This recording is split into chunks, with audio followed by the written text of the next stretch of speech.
Big 12 today, heard on TuneIn, watched on Big 12 Studios. We are presented by the full-time fans at Modelo. Cheers to all you full-time fans. Where off-season optimism is mandatory. Thank you. Also, Modelo fan rules, fan rule number 57. You've explained advanced stats to someone who didn't ask. Story of my life.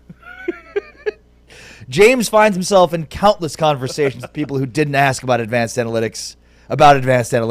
Big stat guy. The Big amount stat guy of here. Did you know that every Final Four team since 2001 has done ... The amount of that we've gotten from James. It's like, James, thanks. I never asked you. Cheers to you, Modelo full-time fan. Fan rule number 57. You've explained advanced stats to someone who didn't ask. I'm a big stat guy. Could not wait to bust out that TCU's 14-2 on the season when they out-rebound their opponent. Meanwhile, West Virginia 12-3 when they out-rebound their opponent. What was the key to the game? Rebounding. The data speaks for itself. Well, Kansas this year is 14-0 when scoring at least 76 points.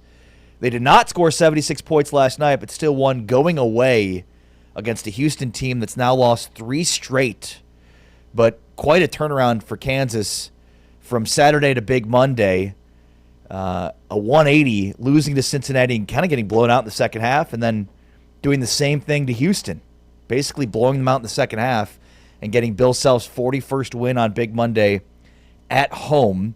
I think there's a couple of things to talk about here with this game and big picture Houston, but there was an 11-0 burst by Kansas at the end of the first half. Kansas really struggled in the first half of this game. Yes. The first half of the first half. They had 20 points for the first 10, 12 minutes of the game, and then the 11-0 run really got them going, and once they took control of this game, they never gave it up.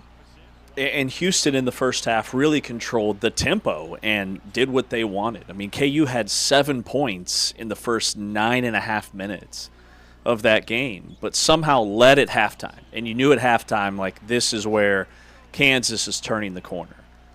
Florida Badunga was huge for KU. Trey White was big time. 23 points, had a season high. He had a couple of clutch threes in the second half that it looked like he's just playing with more freedom. He's more comfortable within this offense. And that's even with Darren Peterson on the floor. So that's a really good thing for KU. For Houston, Houston's shooting woes continue from 3. That's been an issue. Last year they had Emmanuel Sharp and Milos Uzan was hitting the ball, hitting shots from beyond the arc at a high clip. But then LJ Cryer was maybe their best three-point shooter.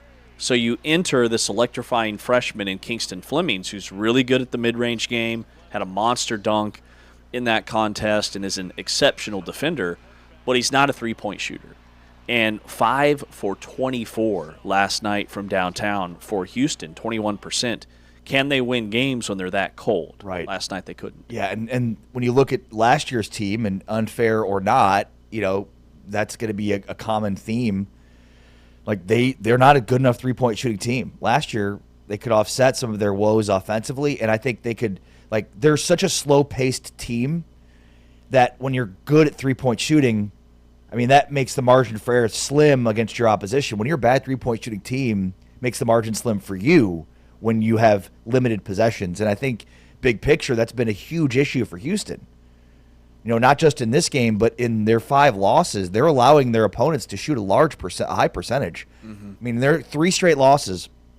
Their opponents are shooting 49%, 45%, and last night 44% from the field. And then going back to their Texas Tech loss, 48%, and Tennessee, 47%. They just don't shoot high enough percentage. Houston, when teams are going to shoot 50% against them in a low possession game, and that's what they play. They play a very slow pace, low possession, which means if you're letting a team shoot 1 of 2 all game, you've got to shoot a much higher percentage than what they've been doing, especially from 3. Right. And the shooting problems this late in the season, it is a red flag. I think they can still turn it around because guys that have shot the ball at a high clip over the course of their career are going through slumps. Like Emmanuel Sharp had 5 points last night. Milos Uzan had 7. So your backcourt senior duo combined for 12 points. That won't get it done. And with those two, I see the pressure mounting. They know this is their last ride. This is their last run. And Kelvin Sampson is among the best at getting those guys right when it matters most. And this slump, it's better to have it now than in a few weeks once you get to Kansas City. But once Houston can kind of get out of its own way in some of these close games and get sharp and get Uzan playing at the level they were playing earlier this year and last year in the postseason, I still think they're going to be okay. And this was their third straight loss. They had not lost. I said earlier that they lost 3 in a row last year in the non-conference. It was 3 of 4. They had not lost 3 in a row since 2017. Yeah, so like January of 2017. This is new for them, but I still think it's just a brutal stretch. There are a lot of other teams that would have gone 0-3 during this stretch. Yeah, I agree with that. I also thought, Darren Peterson. We haven't even mentioned his name yet, which I think we're contractually obligated to at least mention him in the first few minutes of talking about Kansas. But, I mean, I thought this was as good of a game as Kansas could play as a team with Peterson playing meaningful minutes. He played 30 minutes, scored 14 points, hit big shots. I think he defended well. He was more aggressive at attacking. Some of the things we've been talking about wanting to see from him as opposed to just being fire away. I think he got to the rim a lot more. I just thought this is a box score of a team that can win at a high level, right? Like, they didn't miss him too much when he wasn't in the game. You had a lot of other guys contributing. I thought Tiller played really well. Trey White played well. Here's what Bill Self said following the game about Darren Peterson. Well, I think our guys have gotten so much better since the start. And even playing without DP so much, I think in many ways it's forced our other guys to grow up. So our ceiling is still well in front of us. I mean, there's a lot of great teams out there that are playing really well, and they can still improve and get better. But I think we got a big gap that we can get better. We just got to get everybody healthy and on the same page and get 2 or 3 weeks together. And look, I mean, he played 32 minutes on Saturday, played 30 minutes in this game. So, I mean, it's good to see him play those heavy minutes, quote unquote, in basically a back-to-back situation here. Remember, he didn't play on Big Monday after playing heavy minutes, 34 minutes a couple of weeks ago. Well, and remember that, earlier in the year, when he was on the floor, he was shooting the basketball every time down the floor. For him to play 30 minutes and only attempt 14 shots, where the attempts were more balanced between him and Trey White and Melvin Council.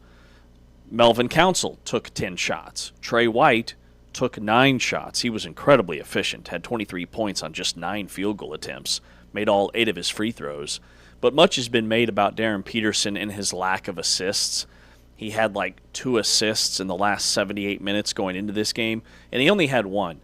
But I felt like he had a couple of hockey assists, and the offense just flowed better for KU. And they have found their rotation. And to see him on the floor for 30-plus minutes, at least for now, puts all of that injury load management stuff to the side, which is a really good thing for KU because when they're dialed in, they can be a really, really dynamic, dominant basketball team. And you mentioned this earlier, and I think you're right, Final Four contender type team. Darren Peterson spoke to the media following this game. Here's what he said about the outside noise. Somebody's had something to say probably after every game this year, so I don't really pay attention to it anymore. I don't know, I've kind of been a antisocial loner my whole life, so I kind of just deal with it on my own. What a quiet, soft-spoken kid. Yeah, you're right. Who just has that dog in him on the floor. And I believe him. He's not on social media a whole lot. He's very quiet. He just wants to play basketball. He knows that there's a lot of chatter about him. And it's almost like it's at the point where it's so much. It's jumped the shark at this point. It's just white noise to him. And I think he does do a really good job of not letting it impact the way that he plays. And he wasn't on last night. He goes 2 for 7 from 3. He goes 5 for 14. And instead of 6 for 21 or 22, he let the other guys get more involved. Well, and I think that's the key is in losses, and maybe even the Cincinnati game is the best example of this, where it's where he's not shooting at a high percentage, it's like the team crumbles beneath him. Mm-hmm. This, I think, was the best game we saw from Kansas as a team because the other guys stepped up, in the absence of Peterson taking over the game. And when Peterson was in, it was all right, let's get him the ball. He's our first option. but he wasn't the only option, and there were other guys that were – it feels like when he's not playing or not in or he's out, like the rest of the team steps up for the occasion, and they all know. But when he has been playing in meaningful minutes, it's like the opposite is true, where they're just like, all right, we can relax now because Darren Peterson's in. This was, I think, the greatest balance we've seen. This game was the best balance we've seen yet of that. Mm-hmm. Absolutely. I mean, the team, for Trey White to do what he did, you don't go for 23 on 6 of 9 shooting unless you feel very comfortable with your teammates within an offense. And Trey White, I think, can be an X factor for KU. The other guy is Bryson Tiller. Bryson Tiller does not get the attention that he deserves. He played 31 minutes. He had 11 points. He had 10 rebounds. He had 3 blocks against a very physical, athletic front line of Houston. Maybe the best front line that KU is going to see all year long outside of Arizona. And for him to have 4 offensive rebounds and those 3 blocks, he protected the paint. I love his length. I love his athleticism. I love the high-low action that they have with Badunga. I mean, KU is built for a deep run in March because of the balance that they have with their post. They weren't getting a lot of production early in the year. Like you look at Badunga and you look at Tiller and their numbers, there's been a major uptick as the season progresses. And even though Badunga only had 4 points last night, he still had a couple of blocks. He had 8 or 9 rebounds in the contest. He only committed 1 foul. Tiller didn't have any fouls, so they walled up down low without fouling. And for Kansas to win the rebounding margin against a team like that, especially after the Cincinnati game, was huge. Here's what Kelvin Sampson said following this loss to Kansas last night. Their spirit, we've got 3 games to finish of the Big 12 schedule. We're going to try to finish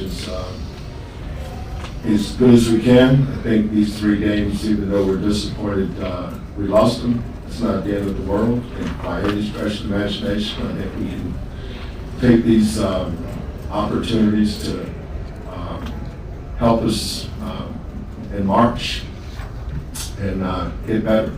But I don't know if anybody had to play 3 straight games like this. We're up 10 at Iowa State with under 8 to go, chance to win. We didn't win. We got a lead in the second half against Arizona, chance to win. Tonight we just ran out of steam. We just had nothing down the stretch, and it takes nothing away from Bill's kids. But I kind of knew what we were coming in here for. I knew Bill's kids were going to be really, really, really excited to play against us tonight. And I wish we could have given a better performance. Disappointed we lost, and not disappointed in our effort. Love this. And look, I mean, he's right. At the end of the day, like, they just ran out of gas in a ridiculously difficult 3-game stretch here with Arizona, Iowa State, and Kansas. They lost all 3, but, I mean, it's not the worst 3-game losing streak in the world. And to your point earlier, like, this doesn't make me think any less of Houston in terms of their national championship contention. This is just, I think, like, reveals some of these flaws that have been there and reasons for why this team is not as dominant as they've been the last 2 years in the Big 12. Right. Totally agree. And when you look at, they've played Iowa State, Arizona, and Kansas in the last 7 days, in the last week. They've played 2 of those 3 teams on the road in 2 of the most hostile environments in all of college basketball. They will not have a stretch as difficult as what they just went through the rest of the year, including the NCAA tournament. Right. They're going to play somebody. Maybe the Elite 8 Final 4 national championship. Exactly. And even then, you have a little bit more rest than you had for this past week because of the schedule and the way it shapes up. So this is, I think there's a lot to take away in terms of growth for this Houston team. And remember, UConn, during their incredible run just 2 or 3 years ago, they had like 4 out of 5 losses late January, early February. They had fallen out of the top 20, I think, in the top 25, which is why they were like a 4 or a 5 seed in the NCAA tournament, and then just boat raced people. I'm not saying that's what Houston is going to do because they're very different stylistically, but these losses don't concern me about the ceiling for Houston in any way. Yeah. Joe Lenardi's latest bracketology released yesterday morning had Arizona as the 4th 1 seed, Duke, UConn, Michigan, and Arizona as the 4 1 seeds.